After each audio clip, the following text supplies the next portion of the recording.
Hello, everyone on Facebook. Welcome to our segment 2 of the tour guide welcomes you. I had a show yesterday for 14 April 2023, and I'm going to do a follow-up today for the 15th of April 2023. At any point in time you're consuming this content, I can only hope you're doing well, and I apologize in advance if I waste your time. So yesterday I talked about Social Causes Fridays, we talked about tolerance, we talked about the LGBT community, we also talked about contentment, finding mental clarity in the peace for well-balanced weekends, and a little bit of business tech talks. We talked about integrity, work morale, where does your moral compass stem from, what is it that motivates you to do a good job at your job, what propels you to do something that's right with no one looking or watching, without any type of recognition or acknowledgement.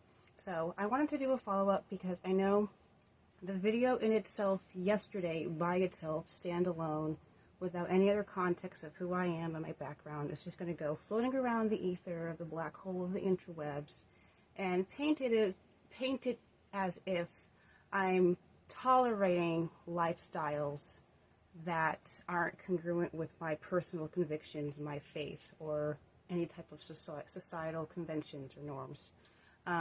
So it doesn't really matter. I mean, people can splice and edit and do whatever they want to take whatever I'm saying out of context. And I'm aware of this. And at this point, I don't really care. You can believe what you will, what you want with the content that I'm putting out there. But if you have the patience to sit here and listen to everything from beginning to end and get full, proper context, more power to you. For those who choose to hear what they want to hear, well, ultimately, there's nothing you can do.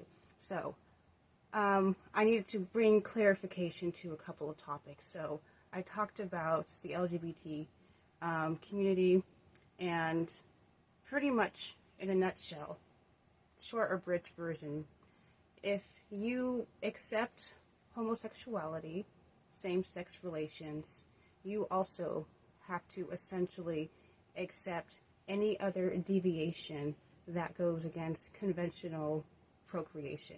You need a male and female DNA to procreate, to create a new human life. Anything that is different from that is a deviation to just biological and anatomy, bodily anatomy. You can't argue with science. You can put someone in a lab, you can do IVF, you can have two women, and you could have sperm donor, or you could have a surrogate. You could have two men with a surrogate woman, or, open adoption, but you'll still need the opposite gender's DNA to create a new human life.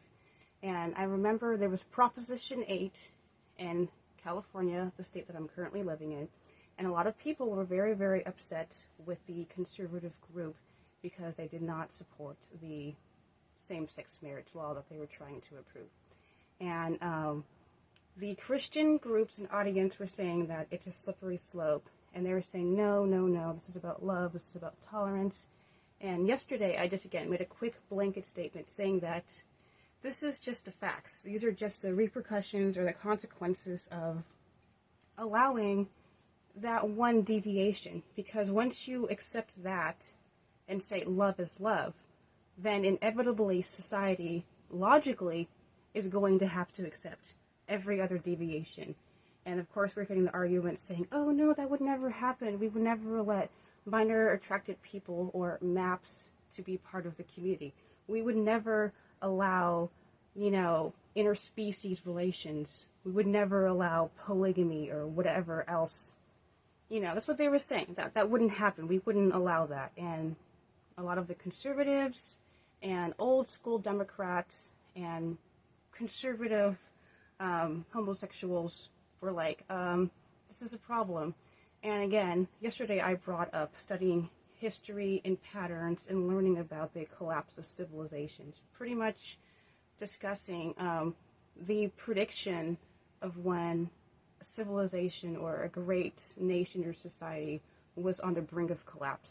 And a lot of that had to do with introduction to the transgender movements, to the androgynous, to the effeminate males who weren't there to stand firm and to protect the borders of society, who weren't there to defend the women. So, as much as I would love to sit here and say, yeah, just do without wilt. Just do whatever makes you happy.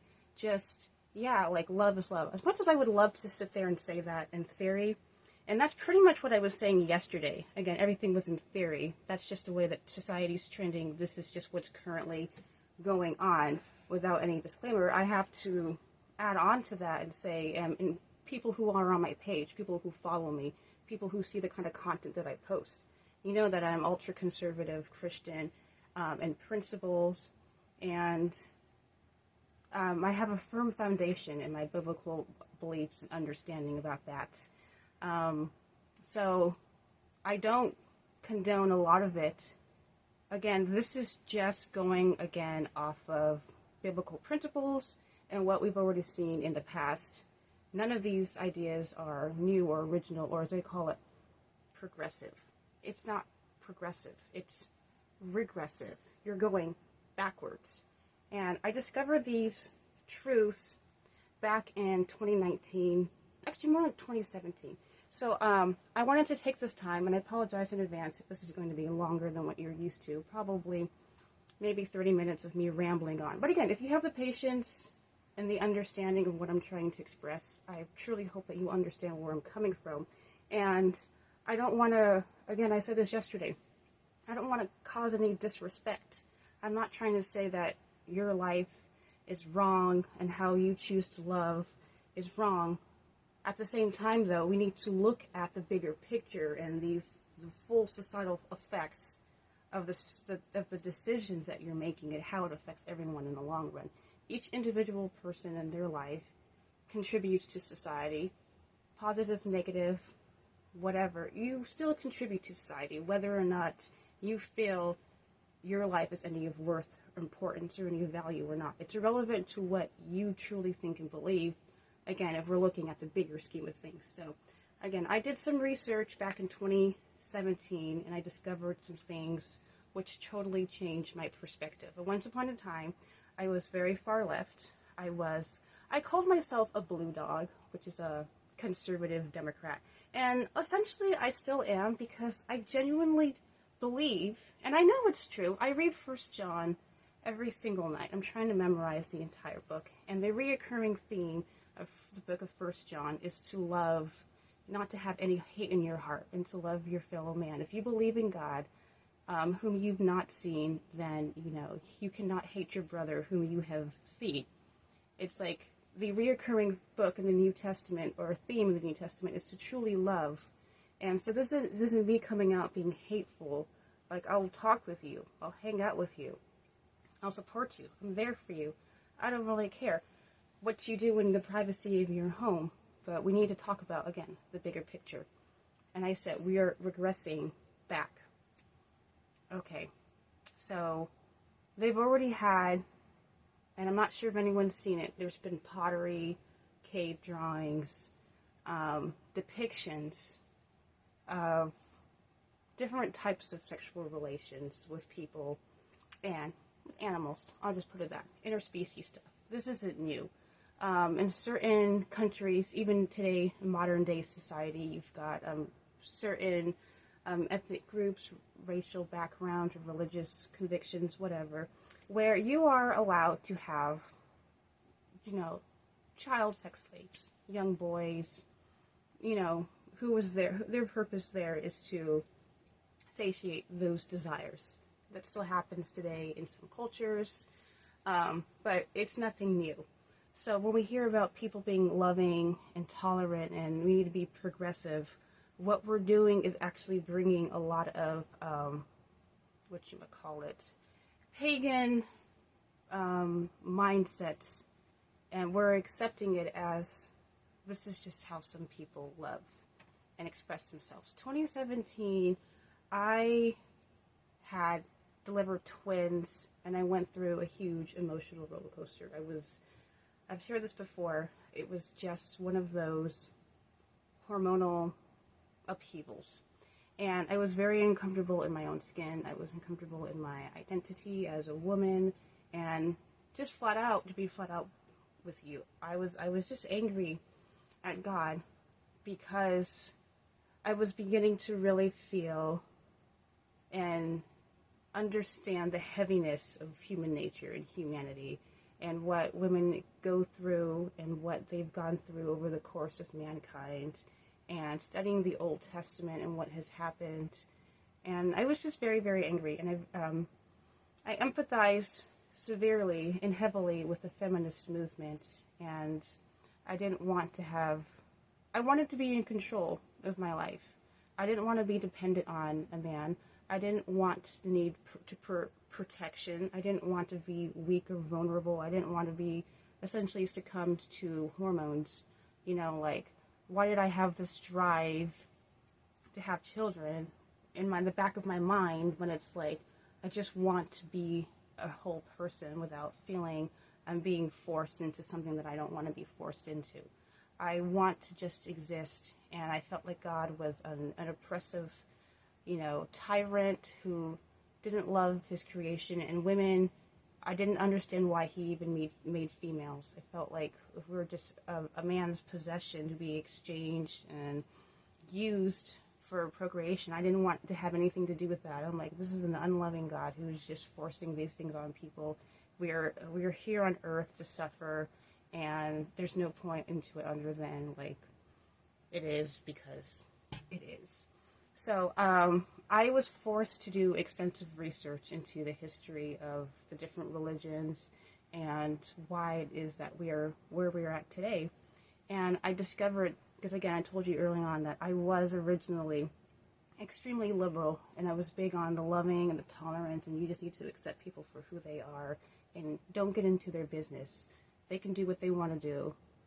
It's not any concern of yours.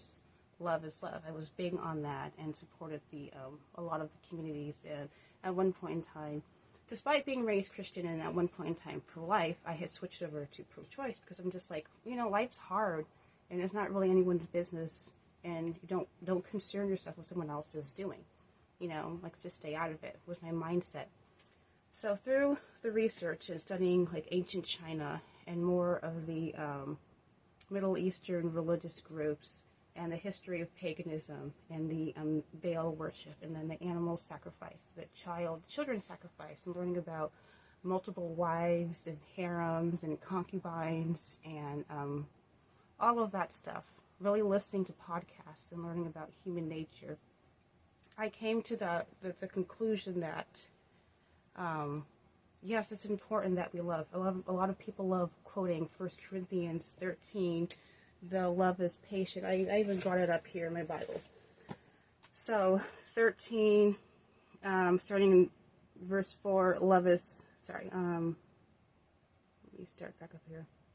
Love suffers long and it is kind. Love does not envy. Love does not parade itself. It is not puffed up, does not behave rudely, does not seek its own, is not provoked, thinks no evil, does not rejoice in iniquity, but rejoices in truth, bears all things, believes all things, hopes all things, endures all things. So there's a lot about love, which is very important, all true. But verse 6 always really stands out to me because it says, it does not rejoice in iniquity, but rejoices in truth. So it's like, you're not supposed to celebrate things that are evil or ignore things that cause harm to other people. Love, some variations, love, it always protects. And when we think about what really love is, God loves us, and sometimes, like a parent, you need to be disciplined and you need to be corrected for your own behavior, your poor behavior. If you cause someone offense, if you hurt someone's feelings, if you lie to someone, if you take someone's stuff, if you're talking about someone and you cause them hurt or harm or offense, and someone corrects you on your behavior, that's loving. When they bring attention to something that you've done that is wrong, and then you have to be convicted, and your conscience, or whatever you call it, kicks in, and you don't feel good, and you feel like crap. But unfortunately, we don't like those feelings, and we don't see it as love when you're being disciplined and when you're being corrected. So one of the things that we're seeing today is a lot of people are getting hurt. We talk about, I made mention to the hashtag #MeToo movement, and a lot of people were attacking it and belittling these stories. Some people were blowing it out of proportion, but there was actually a lot of people who are finally coming up with the courage to speak up, men and women, who were talking about past assaults and everything. And when it comes time for children in particular, who are very, very young and vulnerable and impressionable and trusting and innocent, and who are completely dependent upon the adults, how can you sit here and say it's loving when we are allowing people who are more emotionally and mentally mature to assault young children and sit here and say, well, you know what, we just gotta love people, and that's who they love. And again, you might think that this is a jump. This is an extreme leap from two consenting adults who love each other versus a consenting adult and a younger person. And this is, again, what the Christians and conservatives and the old school liberals were trying to bring attention to with the slippery slope. Studying the history, this has already been a reoccurring thing in civilization where older people have preyed upon younger people. And as much as we want to just say, hey, you know, do your own thing, the lines are getting too blurred, especially when we talk about the transgender agenda of movements. And, for example, much people like hearing this, we talk about the drag queen story hours. I'm not in the midst of a heated discussion, but I feel like it's a pretty sobering and balanced discussion about love and tolerance.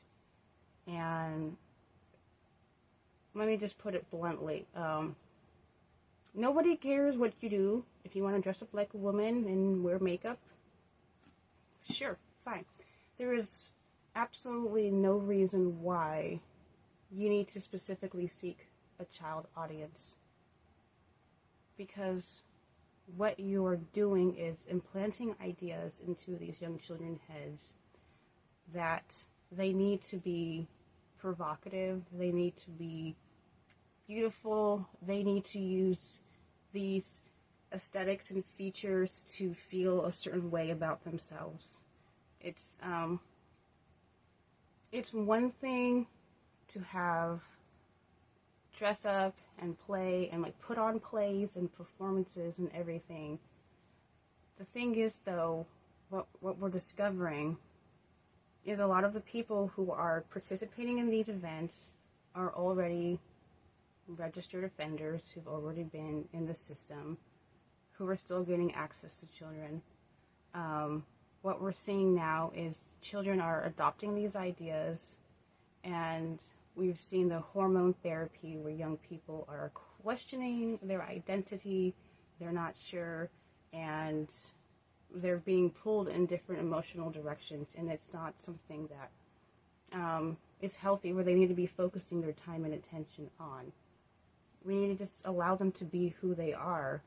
That's the thing. So when I talk about love and tolerance, how is it loving when you're predisposing them into an environment which is already has a lot of deviances within that industry, where you're prone to use drugs, you're prone to sexual acts,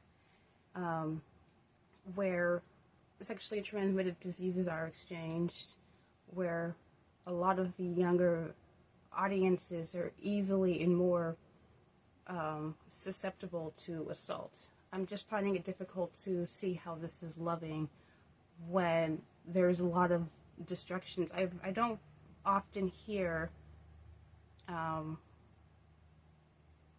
do I put this? I'm sure that there are very, very positive stories and healthy people who have a double life. I watched a documentary about one man who was married to a woman, and he in his free time liked to dress up as a woman and go out with her looking like a woman with his wife. I'm sure there's countless stories like that. The thing is, though, if we study our history and what's already happened prior, what you do is you create a newer, younger generation of people who already have these deviances, and that slowly trickles out into society and predisposes more people to the darker realities of that lifestyle, which is, I don't know if anyone remembers Milo Yiannopoulos, I'm not sure if I'm saying his name correctly, he came out and shared his story about being a young teenager and being preyed upon or assaulted by older men, and that's very common within that community he shared, where it's usually much, much older men who go specifically for younger boys. We hear about these going on in the churches and organized religions. We've heard about the exposure of these things happening in Hollywood. We've heard these stories in the Boy Scouts, and it's a reoccurring theme. It happens everywhere. And again, if we talk about love and tolerance, I don't know how we can tolerate allowing children to be in situations and positions where there are men who are comfortable wearing women's clothing oftentimes in a sexual way, with a lot of makeup, excessive amount of makeup. I don't even understand, why a woman wearing all that makeup. I don't even agree, honestly, with that to that extent, for young children to pick up that habit from such a young age with the intention of looking more sexually appealing to attract the opposite sex. But I'm not saying don't do it. I'm not saying that's not how, the point I'm trying to make is, why are we trying to make the children interested in looking more sexually appealing and more attractive to other people? And you're going to say, oh, it's just for fun, or it's just for entertainment, or it's just a hobby. It's normal. We've made it normal. We've accepted it because it's everywhere. We're immersed in it in our society, in our culture. We don't even second guess it or ever think about it. And again, I'm not saying people can't wear makeup and you can't make yourself look beautiful and moms can't teach. That's not what I'm saying. I'm saying that, when you are doing it in a manner where your intent is to introduce these ideas to children to look very, very sexual, to attract attention and seek the approval of another person. That's the slippery slope. But it's even more disturbing when you've got men, biological men, who are trying to expose this to young children and have them accept that this is normal.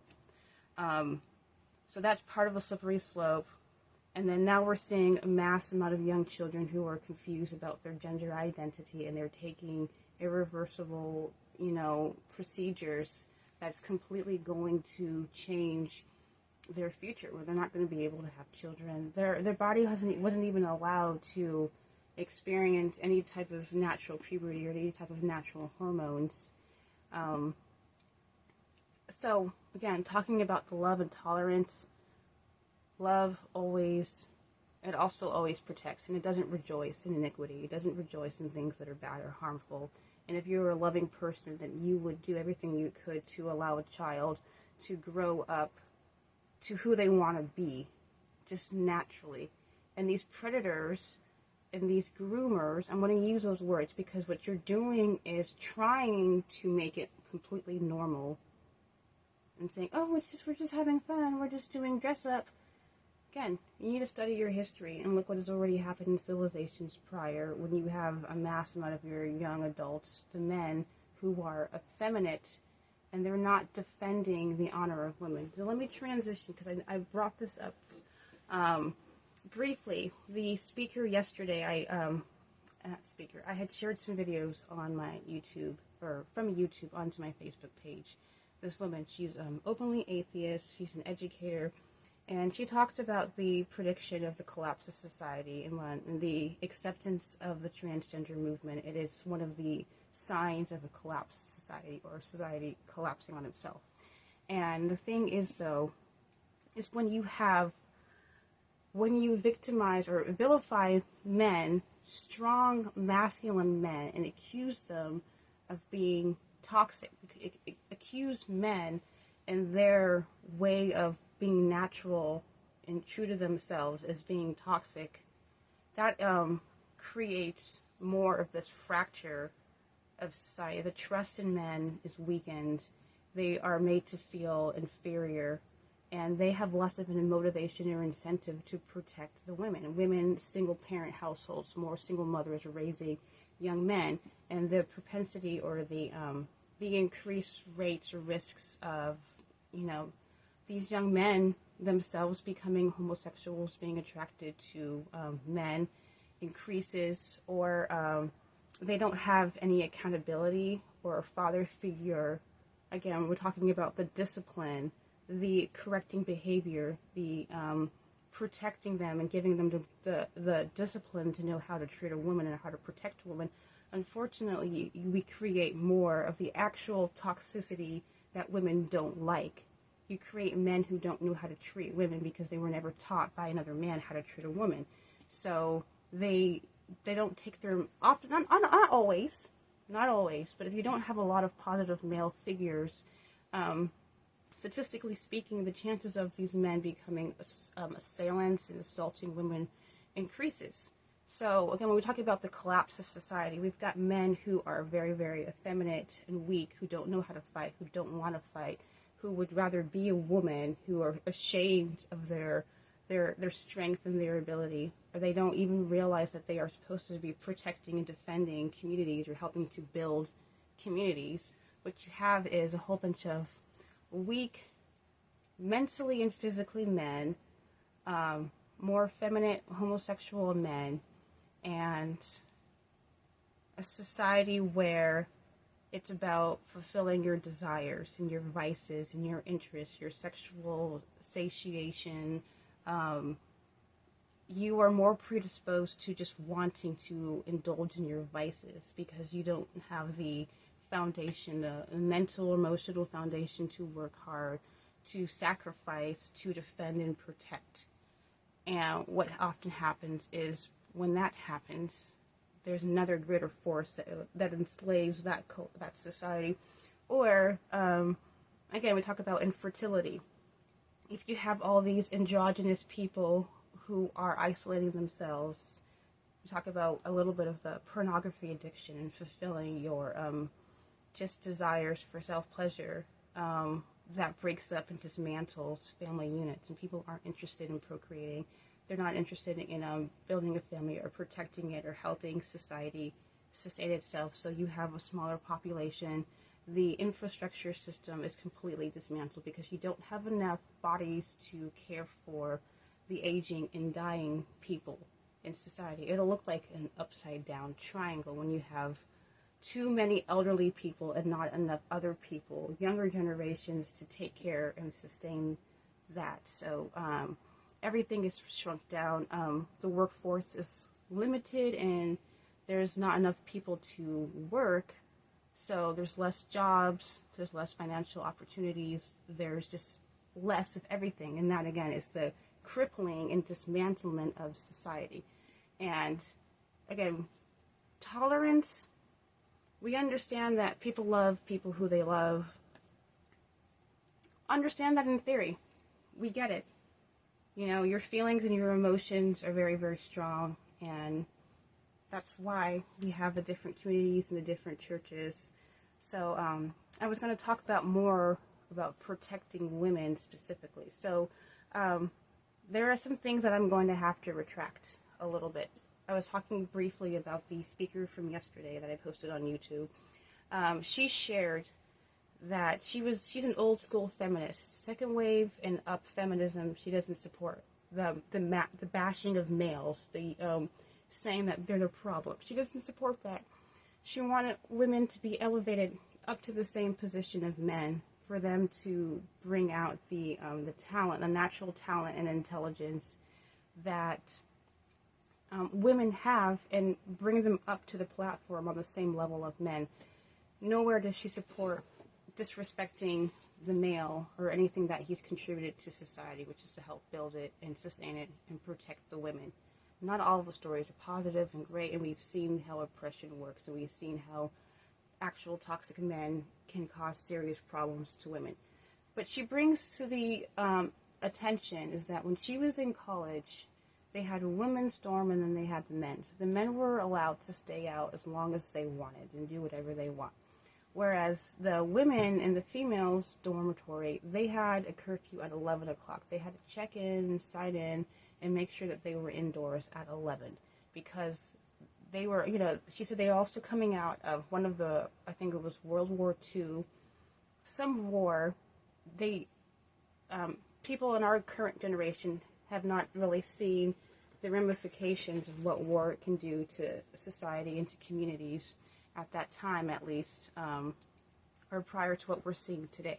But back then, they were trying to really warn women, and women were aware of how dangerous and scary and unpredictable the world was.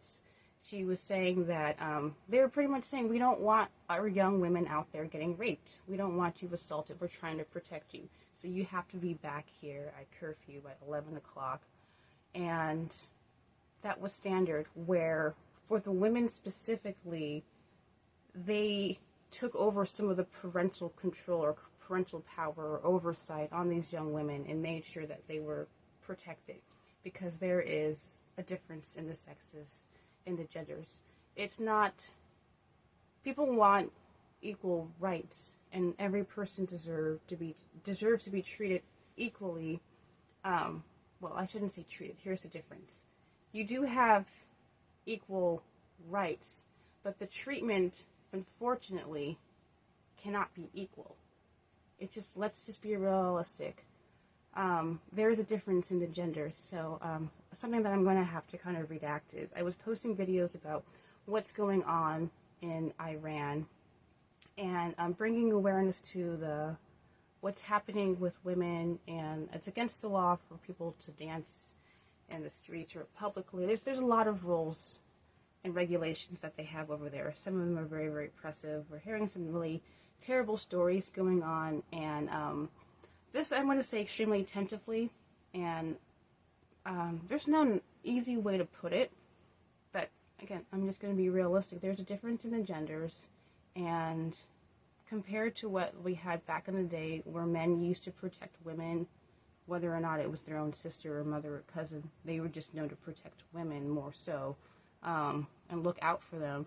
I'm a very, very big proponent in that, and I feel that women, I don't want to live in a society where a woman has to have a male escort. I don't like the idea of women walking around, and if you don't have a male with you, then you're going to get beat up, or you're going to get put in jail, or you deserve to be assaulted. I don't like that at all. But I also realize that because of what we do for society, considering how we do, we carry new life and birth new life into the world. The original intention, again, I talked about the studying and research I did on religion and faith, and I asked God, why did you even create females? You should have just made a whole bunch of men. You use masculine pronouns. It seems like all the angels are masculine. It seems like men aren't handling us well. We just get taken advantage of and used and abused, and we're just seen as possessions. And I remember getting into several debates with my ex, or at the time husband, now my ex. We talked about this a lot. I was just like, why did he even make women? And the thing is, though, if we go back to original intent and what was supposed to happen was, we are, let me kind of put it in perspective, okay? When we got married, when we had our first child together, I was working full time, and I remember coming home one day, and I'm like, who am I trying to impress? Like, why am I working technically 2 jobs within the company and carrying a pregnancy? And I remember at the time, my husband looked at me, and he's just like, well, it's your choice. He's like, why would, like, I'm like, I love you, I'm your husband, why do I want you to work? I was like, I don't want you to work. He's like, he really felt that I should be put on a mantle.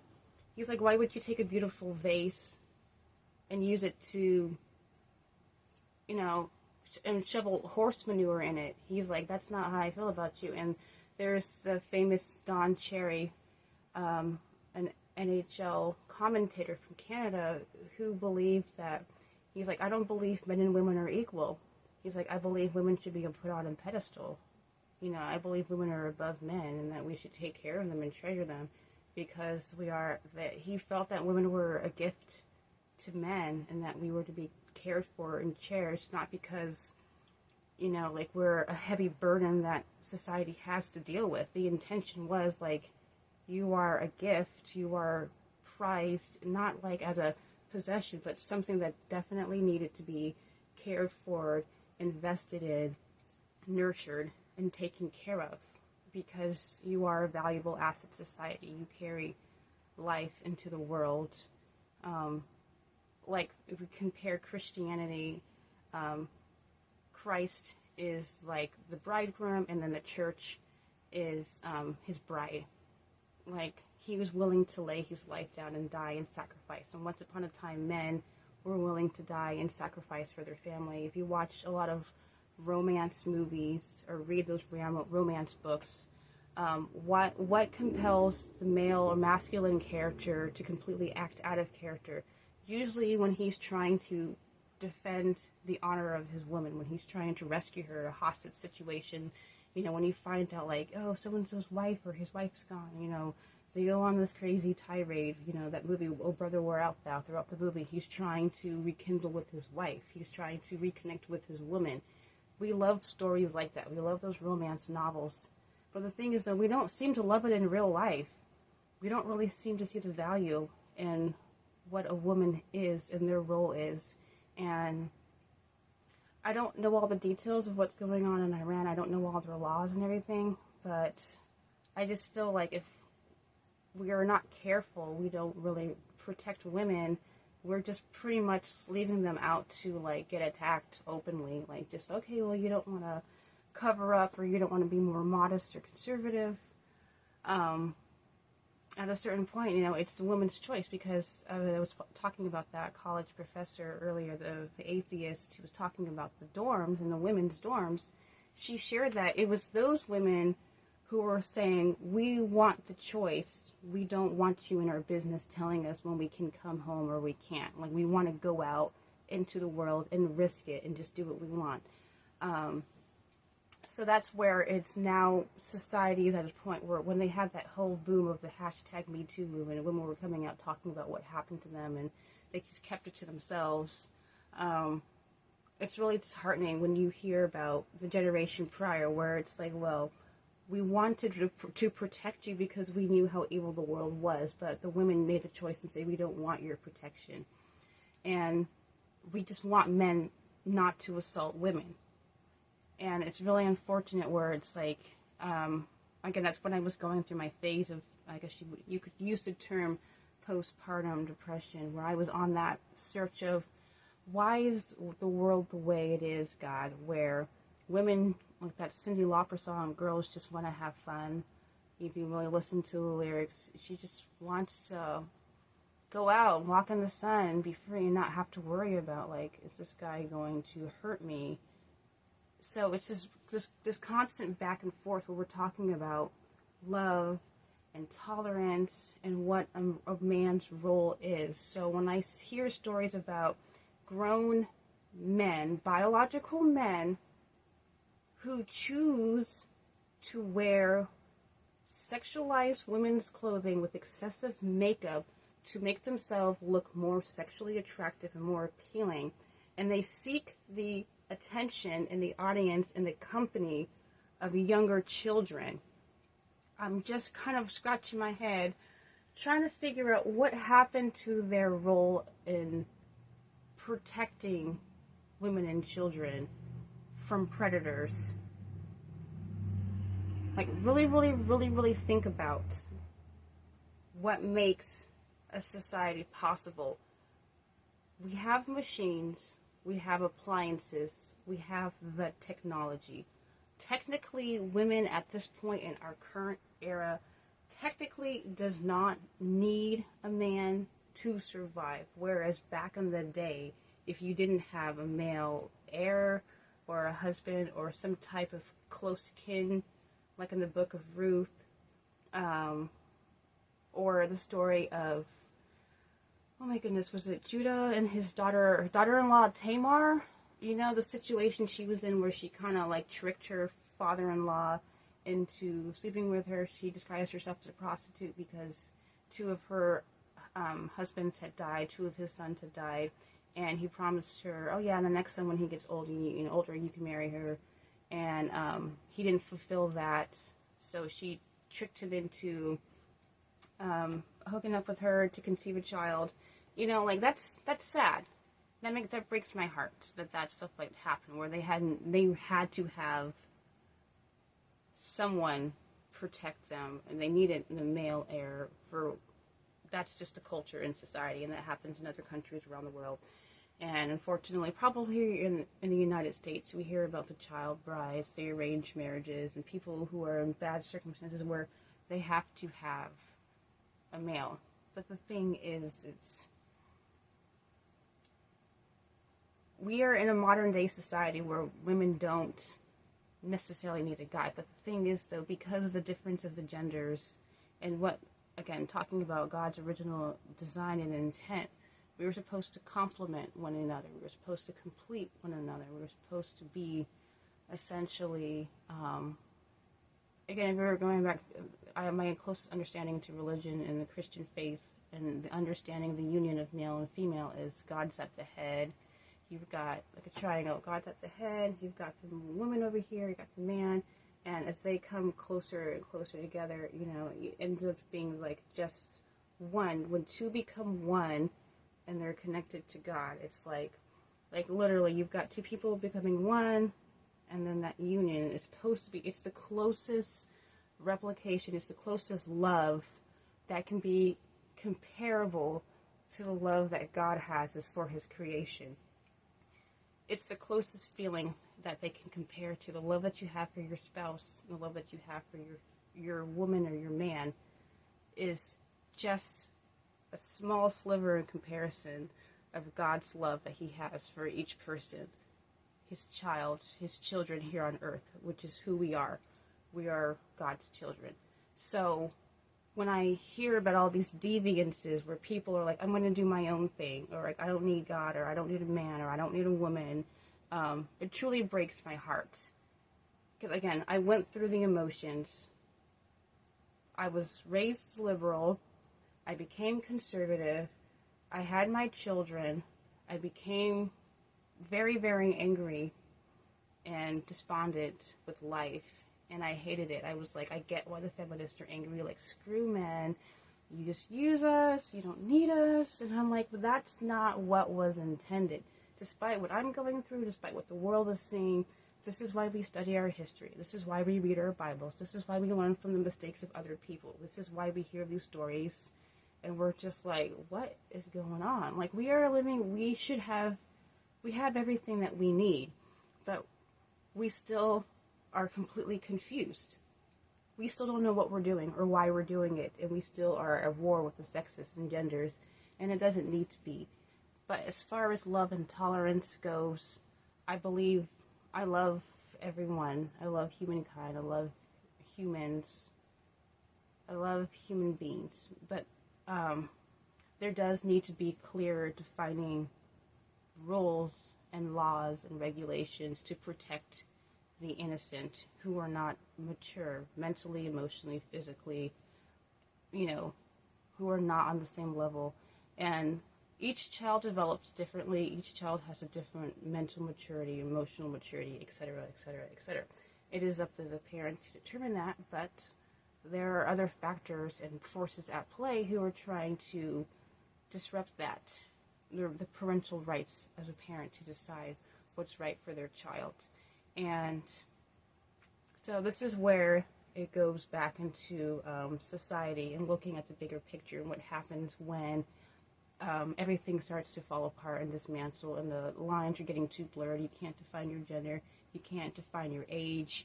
You don't know how you feel, how you identify. Are you a different species? Are you a different sex? This is what happens when there's too much confusion and chaos. And so that's why we cannot, if someone's being victimized or being as the word groomer or programmed or coached or coaxed into doing something that is not in the best nature for the person who's emotionally immature or not at the same level. This is where it's important that there's an intervention and where people need to speak up and say, hey, this is not right. And I'm genuinely praying that more people will step up and get into the position where we really need to protect these up-and-coming children for the next generation, because if we don't have a strong, firm foundation and a clear identity of who they are and who we are and why we're doing it, and again, looking back to what's already happened and what didn't work, if we don't have that, then we're going to be in a lot of problems and a lot of trouble and a lot of hurt. So definitely we need to love the person, but at a certain point, there needs to be a cutoff. And society needs to figure that out quickly, because I do not support the minor attracted people's movement. I don't support it. I'm saying that that's already what is trending in society. This is the consequences of Proposition 8 and allowing same-sex couples to marry. This is the slippery slope that they warned you about, that if you accept that one deviation, you have to accept all of it. You have to accept polygamy. You have to accept interspecies or whatever relationships. You have to accept that, because whatever isn't natural, scientific, biological to create a new human being using male and female, this is a deviation and it's not natural. And we're seeing the repercussions in today in society, but we don't have clear defining definitions of that. So again, putting it out there, I don't support it. We need to protect our children and the upcoming generation. And so we need to be paying attention to what's going on in the schools. We talked about the books and what they're putting out there, the public libraries, the drag queen story hours. For whatever reason, these people feel it's necessary to seek an audience of children. That's not normal, that's not healthy, that's not right, that's not okay, and I will never be okay with it. It's not loving. Love always protects. It's not down with iniquity. It's not down with evil. That's not cool, man. Just look at history. It's not right. It's dismantling society. It's the brink of collapse. You're creating confusion. You're creating chaos. And God is not the author of confusion or chaos. That's not what he designed male and females for.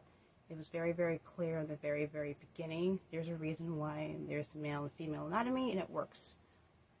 Okay, you can kind of put science in there and do all your experiments, but ultimately, you still do the male and female DNA, and it came from an originator, and we cannot deviate from that.